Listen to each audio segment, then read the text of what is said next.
Good morning to all of you. जैसा कि आप लोग को पता है कि आज हम लोग का 12th स्टार्ट होने वाला है और 12th में हम लोग पहला चैप्टर स्टार्ट करेंगे इलेक्ट्रोस्टैटिक्स को। तो ध्यान से देखिए,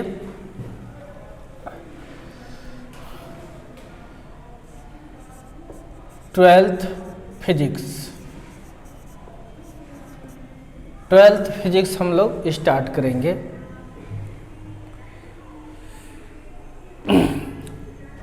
इसमें दो बुक है, एक पार्ट 1 है, पार्ट 1 और दूसरा क्या है आपका पार्ट 2। दो बुक आपको पढ़ना है। इसमें पार्ट 1 में आपका इलेक्ट्रोस्टैटिक्स दिया हुआ है, करंट इलेक्ट्रिसिटी है और मैग्नेटिज्म है। चैप्टर ही लिख देते हैं, ऐसे एनसीईआरटी में है भी, ठीक है। अकॉर्डिंग टू एनसीईआरटी चैप्टर लिख रहे हैं, बाकी दूसरे बुक में चैप्टर की संख्या बढ़ेगा, जैसा कि आपने 11th में भी देखा था। पहला चैप्टर इसमें आपको पढ़ना इलेक्ट्रिक चार्ज एंड फील्ड। दूसरा पढ़ना है आपको electric potential end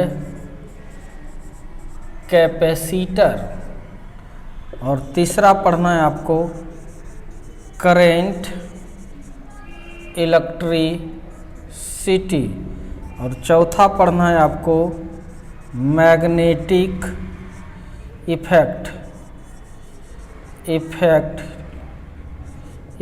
of current और पांचवा पढ़ना है आपको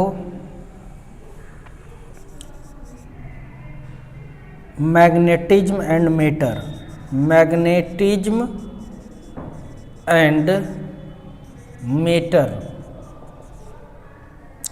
और छठा पढ़ना है आपको इलेक्ट्रोमैग्नेटिक इंडक्शन और सातवां पढ़ना है अल्टरनेटिंग करंट। आठवां पढ़ना है आपको इलेक्ट्रोमैग्नेटिक वेव। हिंदी सबका लिखाएंगे, जैसे चैप्टर पढ़ाएंगे तो खुद लिखा देंगे। पार्ट 2 में दो चीज़ें, इस दोनों को बोलते हैं इलेक्ट्रोस्टैटिक्स, इस दोनों को मिलाकर ही हम लोग बोलते हैं इलेक्ट्रोस्टैटिक्स। यही स्टार्ट होगा, ठीक है। इसमें हम लोग ऑप्टिक्स पढ़ेंगे। Number chapter ray optics. 10 number में हम पढ़ेंगे wave optics. 11 number modern physics start हो जाता है। ये है आपका dual nature of matter and it's radiation. 12 number में हम लोग पढ़ेंगे एटम्स। 13 नंबर में हम लोग न्यूक्लियस पढ़ेंगे। 14 नंबर में हम लोग semi conductor and electronics device और 15 नंबर में हम लोग पढ़ेंगे कम्युनिकेशन सिस्टम, ठीक है। तो बहुत सारे चैप्टर है, अभी हम लोग इलेक्ट्रोस्टैटिक्स को स्टार्ट करेंगे, ठीक है। ये सब आपको बुक में मिल जाएगा, एनसीईआरटी के बुक में।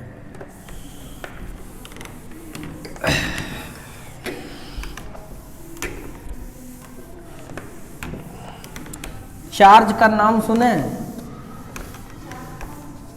कोई भी चार्ज नहीं होता है। प्रोटॉन पर कैसा चार्ज होता है? पॉजिटिव। इलेक्ट्रॉन पर कैसा होता है, नेगेटिव। ये सब जानते हैं ना।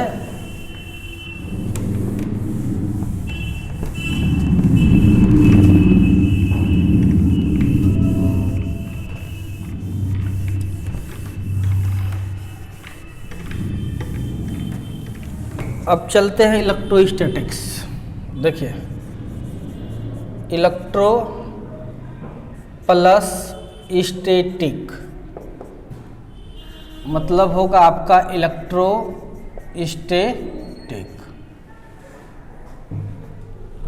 तो ध्यान से देखिए, ये जो इलेक्ट्रो है ये शब्द आया है इलेक्ट्रॉन से। कहाँ से आया है, केवल electron.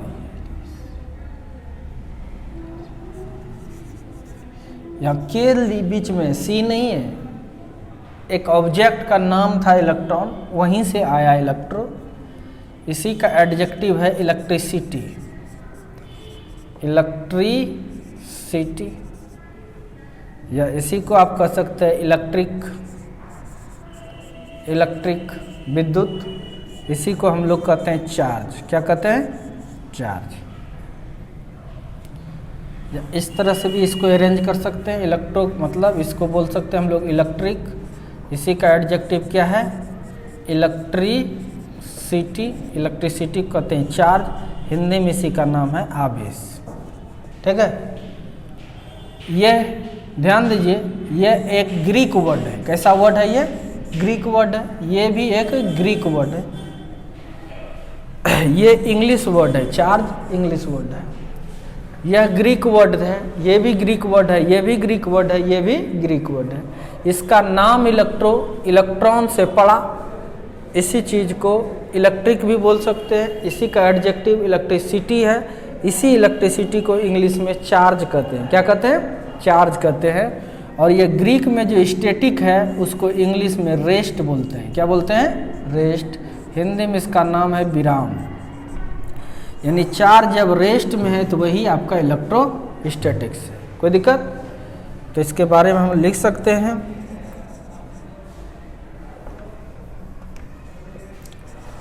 The branch of physics in which deals about the branch of physics in which deals about static या rest charge. Rest charge is called electrostatic.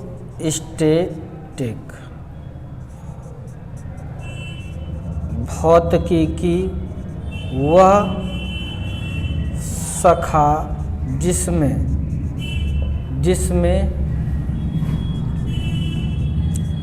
स्थिर आवेश के बारे में वर्णन किया जाता है उसे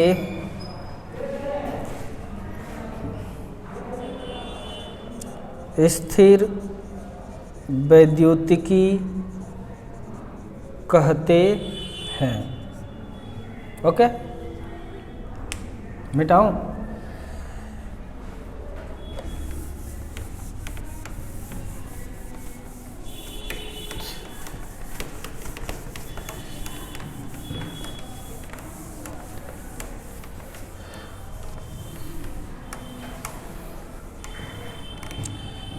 यहाँ तक कोई दिक्कत नहीं है। अब इसमें हम लोग कैसे चार्ज के बारे में पढ़ेंगे, तो रेस्ट चार्ज के बारे में, यानी चार्ज के बारे में हम लोग पढ़ेंगे। कोई दिक्कत, तो देखते हैं चार्ज क्या है। इससे पहले चार्ज का इतिहास देख लेते हैं, हिस्ट्री लेते हैं। ठीक है, मिटाओ इसको।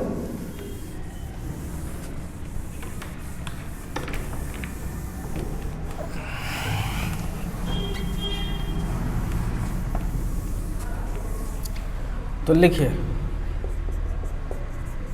Historical ground of charge.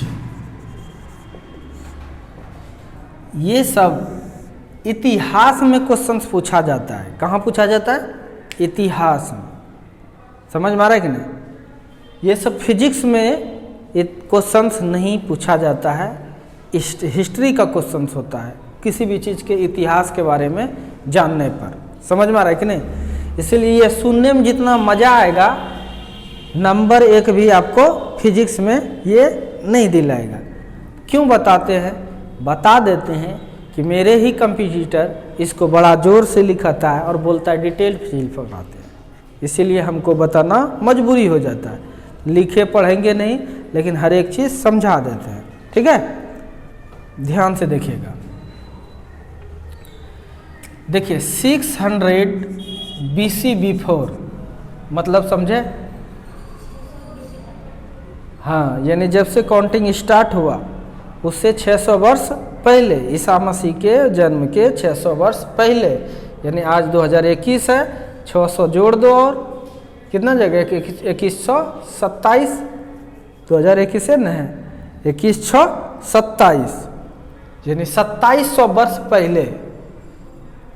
दुनिया का बहुत दिन हो गया नहीं, आज से 2700 वर्ष पहले एक व्यापारी था, बिजनेसमैन, जिसका नाम था थेल्स।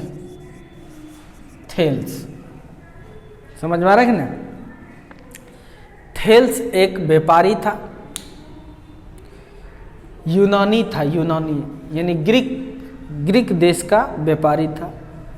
वो अपने जानवर को लेकर नाव पर चढ़े थे, सामान उमान इधर से उधर लेकर के जा रहा था। नाव पर जानवर भी था और सामान भी था। पीले रंग का एक सामान था उसका। उस सामान का यानी उस ऑब्जेक्ट का नाम था इलेक्ट्रॉन। क्या नाम था उसका?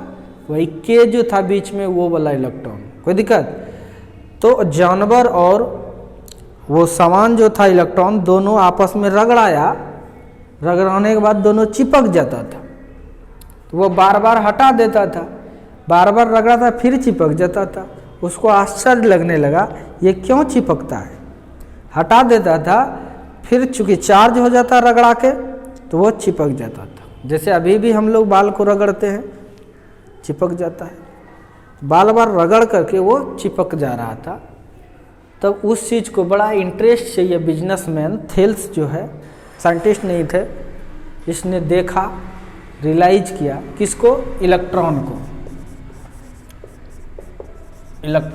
कोई दिक्कत? तब कोई दूसरे को भी दिखाने लगा, नहीं वही घटना को। तब दूसरा पूछता था कि बताइए क्या रीजन है जो चिपक रहा है? क्या रीजन है जो चिपक रहा था? इसी चीज को उसने बोला इलेक्ट्रो। क्या बोला? इलेक्ट्रो के कारण चिपकता है। किसके कारण? इलेक्ट्रो के कारण चिपकता है। तो ग्रीक में नाम रह गया इलेक्ट्रो। ठीक है, और ये रुका हुआ चार्ज रहता है, इसलिए स्टैटिक जोड़ा, इलेक्ट्रोस्टैटिक्स। ओके, फिर देखिए इतना ही नहीं, बहुत दिन बाद 1500 ईस्वी और 1600 के अराउंड, कितना हो गया? 1500 2100 वर्ष बाद, 2100 तक गुमनाम। क्योंकि ये साइंटिस्ट के हाथ लगा नहीं था, इसलिए ज़्यादा कुछ इसके बारे में सोचा नहीं गया, उतना एक्सपेरिमेंट नहीं हुआ। 1500-1600 ईस्वी के बीच एक डॉक्टर के हाथ में इसी घटना को डॉक्टर देखा, जिसका नाम है William Gilbert. Doctor William Gilbert, ये पेशे से डॉक्टर, सुई देने वाला जो MBBS है वो डॉक्टर। और यह डॉक्टर था महारानी एलिजाबेथ का, इंग्लैंड के थे। कहाँ के थे?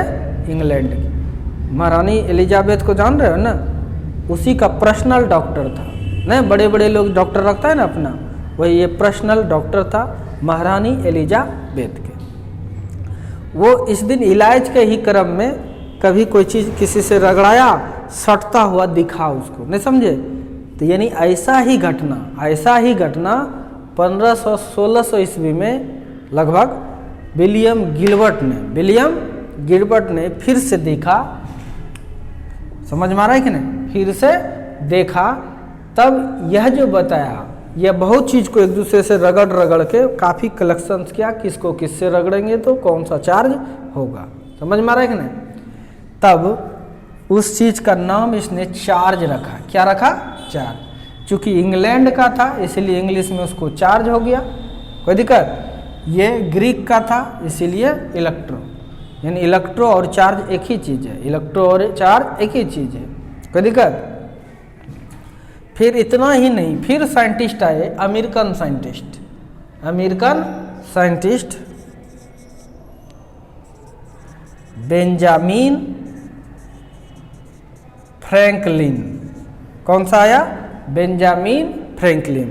अमेरिकन साइंटिस्ट बेंजामिन फ्रैंकलिन आए और वो बेंजामिन फ्रैंकलिन ने, ध्यान से देखिए, बेंजामिन फ्रैंकलिन ने नेचर बताया चार्ज के बारे में। किसके? चार्ज के बारे में। दुनिया में बोला चार्ज दो प्रकार का होता है। कितने प्रकार का होता है? दो प्रकार का होता है। यानी इसने क्या बताया?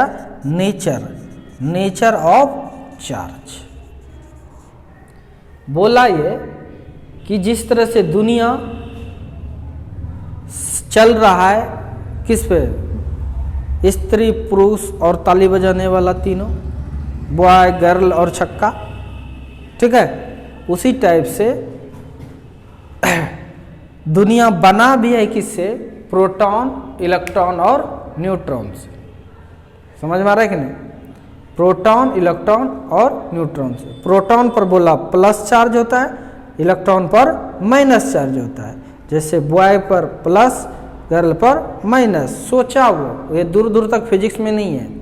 फिजिक्स में इतना ही आपको दिमाग में रखना है, ठीक है। प्रोटॉन पर प्लस, इलेक्ट्रॉन पर माइनस, न्यूट्रॉन पर कोई चार्ज नहीं। तो नेचर ऑफ चार्ज के बारे में बताया, अब इसकी प्रकृति के बारे में। उसके बाद फिर तब और भी साइंटिस्ट आया, और भी आए थे, फ्राइडे वगैरह बहुत सारे साइंटिस्ट आए थे। उतना लिखना संभव नहीं है और जानना भी जरूरी नहीं है, ये सब इतिहास है। कुलम्ब ने तब बताया, ठीक है, वो जो फोर्स लगता है, चिपकता है, तो कितना लगता है उसके लिए बताया magnitude of force. Magnitude of force के बारे में बताया। राइट डाउन कर लो।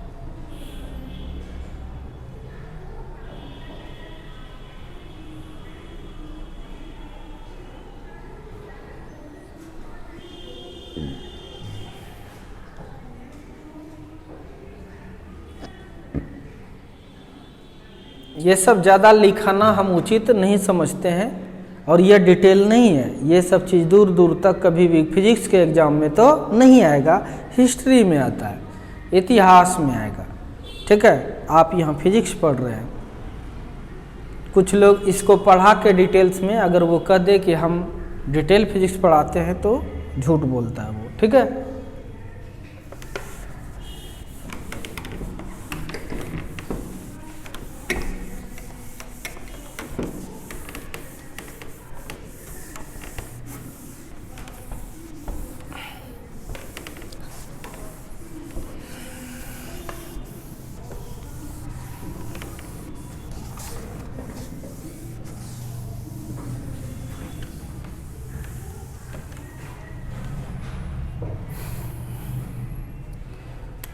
तो कुछ कुछ बात हम समझ रहे हैं कि आप जान रहे हैं।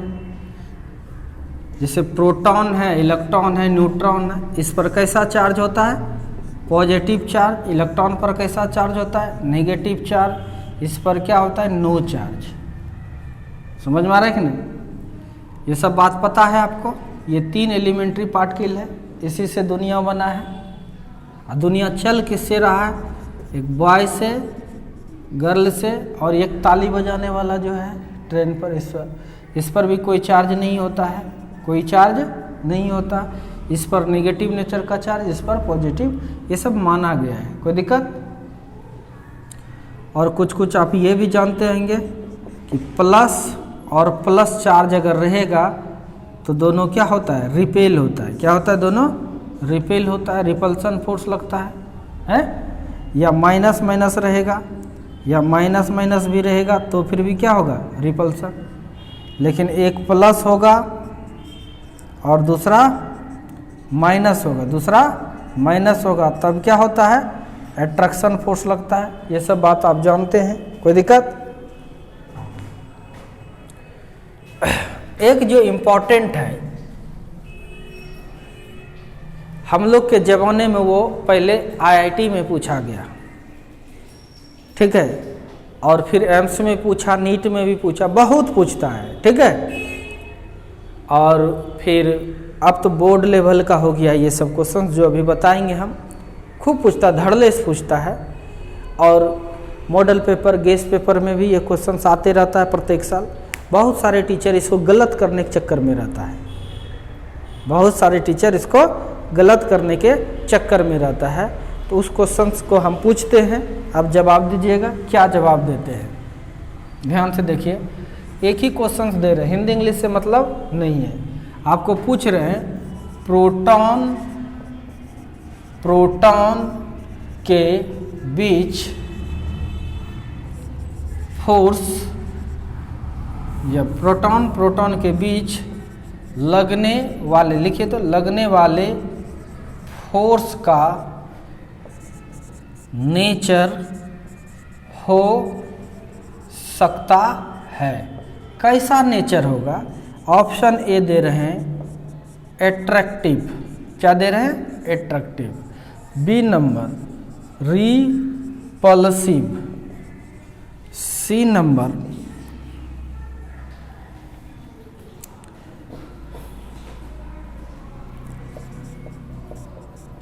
Attractive and repulsive, D number none. कौन सा जवाब दीजिएगा?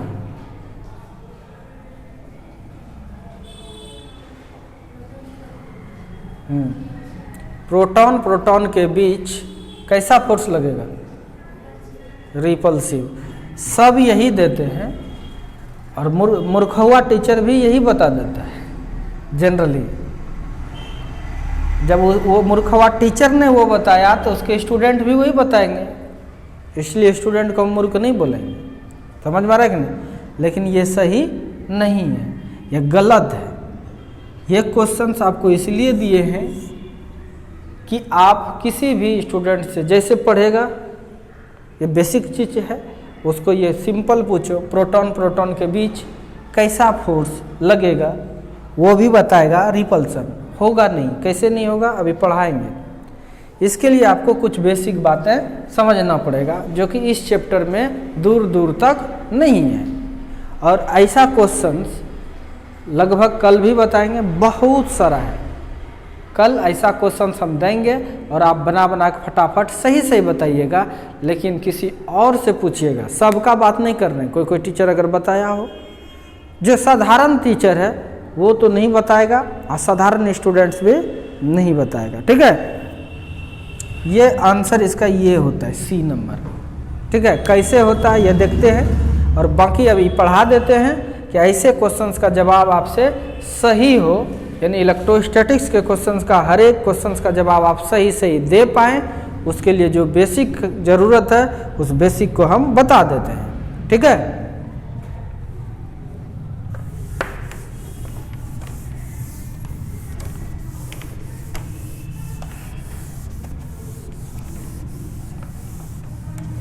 किसी से क्वेश्चन पूछना, आंसर समझाने को उसकी कोई ज़रूरत नहीं है। आप अंदाज़ा लगा सकते हो इसी से कि कौन अच्छे टीचर के पास पढ़ रहा है और कौन नहीं पढ़ रहा है। ऐसा नहीं कि आंसर बता देना। चलिए ध्यान दीजिए, इसके लिए आपको पढ़ना पड़ेगा नेचुरल फोर्स, जो कि हम 11th में आप लोग को बताए हैं। इसी का दूसरा नाम और है मेंटल फोर्स। हिंदी में नाम है इसका प्राकृतिक बल, या इसी को हम लोग बोलते हैं मूलभूत बल। ये नेचुरल फोर्स कौन सा है, इस चीज को हम लोग पहले से जान रहे हैं। नाम सुना देता हूं, केवल थोड़ा थोड़ा प्रॉपर्टी बता देता हूं। पहला आपका है ग्रेविटेशनल फोर्स, हिंदी में इसका नाम है गुरुत्वाकर्षण बल। देखिए ये फोर्स मास के बीच लगता है। किसके किसके बीच लगता है? मास के बीच ये फोर्स लगता है। कोई दिक्कत? अच्छा हाँ, नेचर कैसा होता है इसका? एट्रैक्टिव। कैसा होता है? एट्रैक्टिव, मतलब आकर्षण वाला नेचर होता है। नहीं, दूसरा जो है वो है इलेक्ट्रोमैग्नेटिक फोर्स। इलेक्ट्रोमैग्नेटिक फोर्स समझ में आ रहा है कि नहीं? इसी में दो होता है, इसी में दो। कौन कौन सा? एक इलेक्ट्रोस्टैटिक्स, दूसरा क्या? मैग्नेटिक। हम इलेक्ट्रोस्टैटिक्स को लेकर के चलते हैं केवल। कोई दिक्कत? मैग्नेट को लेकर के नहीं चल रहे हैं। इलेक्ट्रोस्टैटिक्स फोर्स, इलेक्ट्रोस्टैटिक फोर्स, ठीक है। इसका मतलब होता है विद्युत चुंबकीय बल, ये स्थिर विद्युत बल। ध्यान देना है, ये किसके बीच लगता है? तो आंसर क्या है? चार्ज और चार्ज के बीच लगता है। किसके किसके बीच लगता है? और नेचर की बात करें, इसका सब पढ़ाया गया है 11th में। नेचर की बात करें तो इसका एट्रैक्टिव नेचर होता है। कैसा होता है? एट्रैक्टिव नेचर होता है। या ध्यान से देखो, और रिपल्सिव भी होता है कि नहीं? सेम चार्ज रहेगा तो एट्रैक्टिव नहीं, कैसा? सेम चार्ज में, सेम नहीं, अपोजिट चार्ज में एट्रैक्टिव, सेम चार्ज रहेगा तो, ये सब हम लोग जानते हैं। सेम चार्ज रहेगा तो क्या होगा? सेम चार्ज रहेगा तो रिपल्सिव। क्या होगा? रिपल्सिव।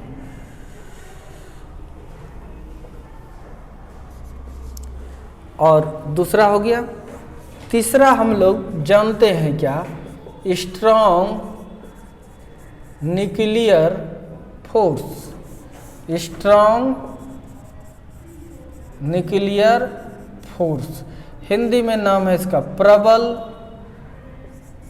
नाभिकीय बल। ठीक है, हिंदी में क्या नाम है इसका? प्रबल नाभिकीय बल।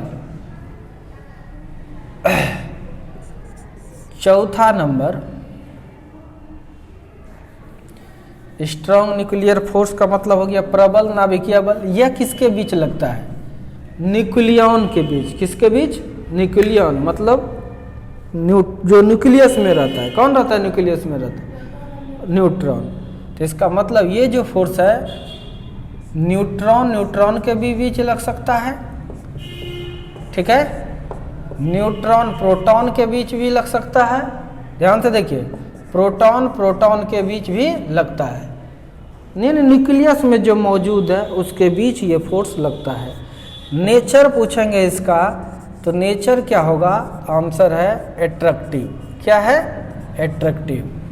और एक चौथा नंबर है वीक न्यूक्लियर फोर्स, मतलब दुर्बल नाभिकीय बल। ध्यान दीजिए, ये जो फोर्स है वीक न्यूक्लियर फोर्स, ये फोर्स का नेचर केवल जान लो। ये रेडियो एक्टिव के दौरान लगता है। ठीक है, अभी इस यहाँ जरूरी नहीं है इसका। नेचर मतलब क्या होता है? प्रकृति। नेचर इसका भी होता है एट्रैक्टिव। यानी कोई पूछेगा, देखो याद रखना कितना आसान है। 4 गो नेचुरल फोर्स है, जिसमें 3 तो कन्फर्म है एट्रैक्टिव होता है। कैसा होता है? एट्रैक्शन प्रकृति का। एक ही है जो इलेक्ट्रोस्टैटिक्स, वो तो एट्रैक्शन भी हो सकता है और रिपल्सन हो सकता है। कोई दिक्कत? याद तो रह जाएगा अब आराम से कि सभी फोर्स नेचुरल जो है वो एट्रैक्टिव होता है। क्या होता है? एट्रैक्टिव होता है। और एक ही फोर्स है जो रिपल्सिव होता है। केवल रिपल्सिव नहीं, वो भी एट्रैक्टिव हो सकता है। अपोजिट चार्ज रहेगा तो एट्रैक्टिव, सेम चार्ज रहेगा तो रिपल्सिव। कहीं कोई दिक्कत? यानी इतना फोर्स अपने आप लगता है, नेचुरल है। नेचुरल फोर्स पढ़ाए थे, जो फोर्स अपने आप लगता है वो क्या है? नेचुरल फोर्स है। नहीं, एक साथ अगर ध्यान से देखिए, अगर मास है तो ग्रेविटेशनल फोर्स लगेगा, अपने आप लगेगा, एनी टाइम लगेगा, यह अटल सत्य है। अगर चार्ज है तो इलेक्ट्रोस्टैटिक्स फोर्स लगेगा, एनी टाइम लगेगा, अपने आप लगेगा, यह अटल सत्य है। अगर न्यूक्लियर, स्ट्रॉन्ग न्यूक्लियर फोर्स अगर न्यूक्लियस में है न्यूट्रॉन प्रोटॉन, तो आपस में यह फोर्स लगेगा, यह अटल सत्य है। समझ में आ रहा है कि नहीं? तो आइए अब हम क्वेश्चंस लिखते जाते हैं और आप आंसर उसका लिखे, इसको आंसर देते जाइएगा।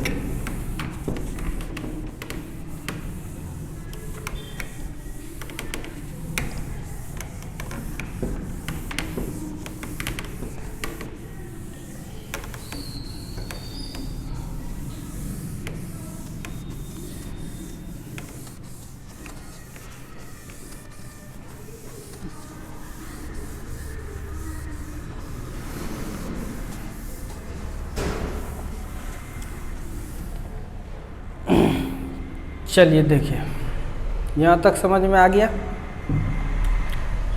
आगे चलते हैं हम लोग।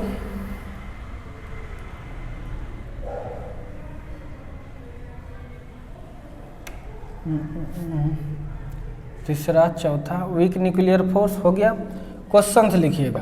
आपसे पूछ रहे हैं, क्या क्वेश्चंस कर रहे हैं, हिंदी इंग्लिश से मतलब नहीं रखना, हमको सिखाना है। क्या प्रोटॉन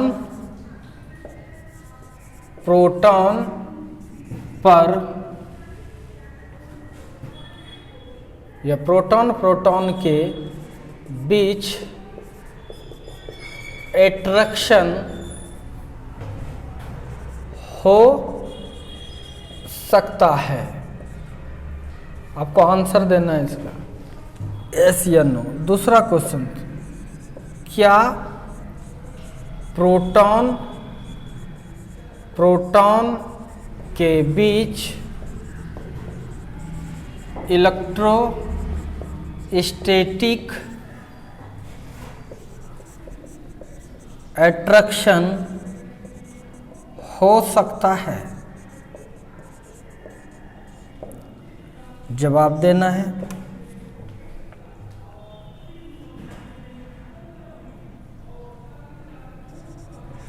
क्या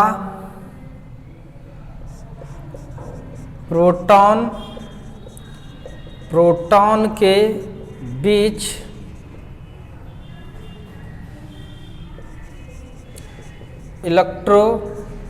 इलेक्ट्रोस्टैटिक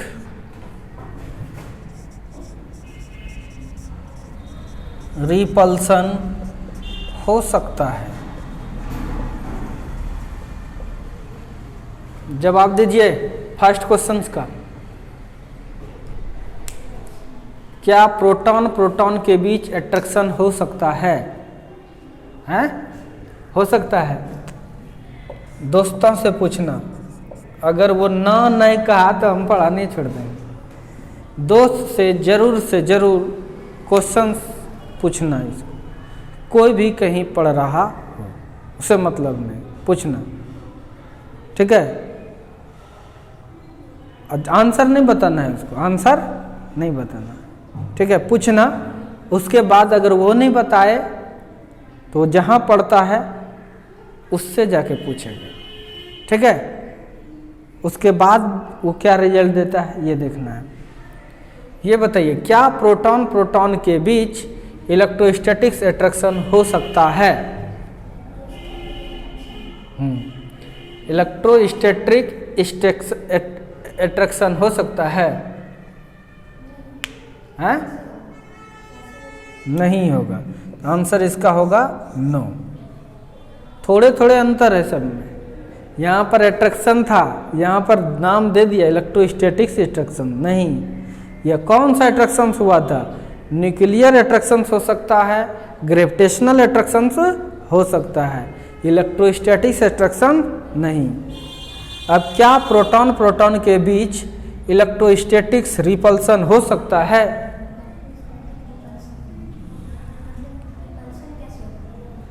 प्रोटॉन प्रोटॉन के बीच इलेक्ट्रोस्टैटिक्स रिपल्सन हो सकता है। तो आंसर क्या है? यस। ऐसे बहुत सारे क्वेश्चंस, कोई दिक्कत? अगर प्रोटॉन न्यूक्लियस में मौजूद है तो उस पर कितना फोर्स लगता है एक साथ? न्यूक्लियस में है तो न्यूक्लियर फोर्स भी लगेगा अट्रैक्शन वाला। कोई दिक्कत? समझ में आ रहा है कि नहीं? जैसे तुम देखो, अगर न्यूक्लियस में है प्रोटॉन न्यूक्लियस में है तो न्यूक्लियर अट्रैक्शन फोर्स भी लगेगा। बोलो, मास है तो ग्रेविटेशनल फोर्स भी लगेगा अट्रैक्शन वाला। चार्ज है इस पर तो रिपल्सन फोर्स भी लगेगा, Fr यानी Fe। यानी कितना फोर्स लगेगा? तीन फोर्स लगेगा अगर न्यूक्लियस में है तो। अगर न्यूक्लियस के बाहर है तो दो फोर्स, एक चार्ज के कारण, दूसरा मास के कारण। समझ में आ रहा है कि नहीं? पूछेगा क्या न्यूट्रॉन एक दूसरे को अट्रैक्ट कर सकता है? यस, न्यूक्लियर फोर्स से। कौन सा फोर्स है? न्यूक्लियर फोर्स से, पहली बात। दूसरा ग्रेविटेशनल फोर्स। समझ में आ रहा है कि नहीं? न्यूक्लियस में न्यूट्रॉन पर कितने फोर्स लगता है? तो दो फोर्स लगता है, एक न्यूक्लियर फोर्स, दूसरा ग्रेविटेशनल फोर्स। इलेक्ट्रोस्टैटिक्स फोर्स नहीं। पूछेगा न्यूट्रॉन एक दूसरे को अट्रैक्ट कर सकता है? तो आंसर क्या होगा? यस। आंसर क्या होगा? यस। दूसरे आदमी को पूछना न्यूट्रॉन एक दूसरे को अट्रैक्ट कर सकता है? कहेगा नहीं। क्यों भाई? चार्ज नहीं है। हाँ, चार्ज नहीं है तो इलेक्ट्रोस्टैटिक्स अट्रैक्शन नहीं होगा, यानी इलेक्ट्रोस्टैटिक्स फोर्स नहीं लगेगा, लेकिन उसका मास तो है, उसके कारण ग्रेविटेशनल अट्रैक्शन होगा। वो अगर न्यूक्लियस में होगा तो न्यूक्लियर अट्रैक्शंस होगा, यानी अट्रैक्शंस लग सकता है। समझ में आ रहा है क्या? आई होप आपका कॉन्सेप्ट क्लियर हो गया होगा। बस आज इतना ही। जितने क्वेश्चन दिए हैं, क्वेश्चन जरूर से जरूर पूछिएगा। 3 क्वेश्चन ये दिए हैं, चौथा क्वेश्चन ये दे रहे हैं आपको, क्या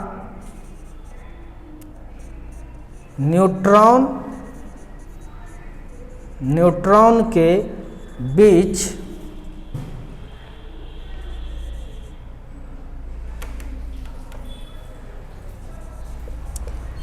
अट्रैक्शन हो सकता है?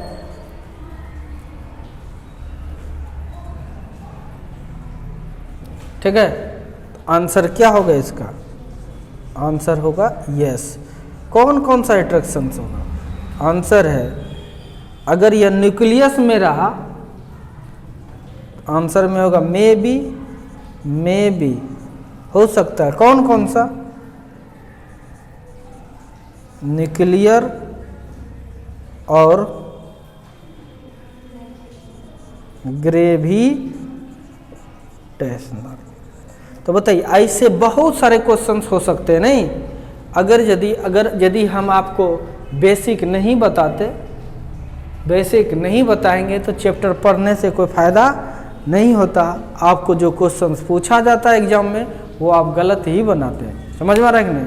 अब हम देखें, मैक्सिमम टीचर बेसिक चीज़ को गैप गोल कर देता है, क्योंकि किताब में नहीं हम लिखेगा ये सब चीज़, क्योंकि 11th में उसको 2 बार पढ़ा दिया गया है तो नहीं लिखेगा बुक। आदमी केवल इलेक्ट्रोस्टैटिक्स पढ़ रहा है तो बस वही सोचता है, उसी के बारे में आंसर देता है और लगे रहता है गेस पेपर को, मॉडल सेट को गलत करने के लिए। ठीक है, इसलिए कोई भी स्टूडेंट से आप कभी भी इस चीज़ को ज़रूर पूछिए, आपको देखिए वो गलत बताएगा। अगर वो कोई कमज़ोर टीचर के पास पढ़ रहा होगा, मूर्खवा टीचर के पास, जहाँ कमज़ोर बच्चे का भीड़ लगा हुआ है, तो वो देखना गलत बताएगा। वो कहेगा क्वेश्चन ही गलत है। बच्चे को भी तुरंत समझा लेते हैं, बोलो प्लस प्लस है ना, रिपेल ना होगा, अट्रैक्शन कहाँ, लिखा रहेगा तब ना, लिख दिया तो लिखा रहेगा इलेक्ट्रोस्टैटिक्स एट्रैक्शन, तब ना आप गलत कीजिएगा। वहाँ तो खाली कह रहा है अट्रैक्शन फोर्स, दूसरा इलेक्ट्रोस्टैटिक्स ना होगा तो ग्रेविटेशनल हो सकता है, न्यूक्लियर हो सकता है, लिखा तो नहीं है। इसीलिए लिखा हुआ रहेगा तभी सोचिए। यानी हम लोग जो अट्रैक्शन रिपल्सन ये सब चीज़ करेंगे ये इलेक्ट्रोस्टैटिक्स वाला यहाँ पे नहीं, लेकिन क्वेश्चन जब पूछ देता है वहाँ इलेक्ट्रोस्टैटिक्स न लिखे केवल फोर्स लिखा। अब कौन फोर्स है, कोनो नेचुरल हो सकता है। समझ में आ रहा है कि नहीं, इस चीज़ पर गौर करना। अगर कहीं कोई गया होगा वो लौट करके आएगा। ठीक है।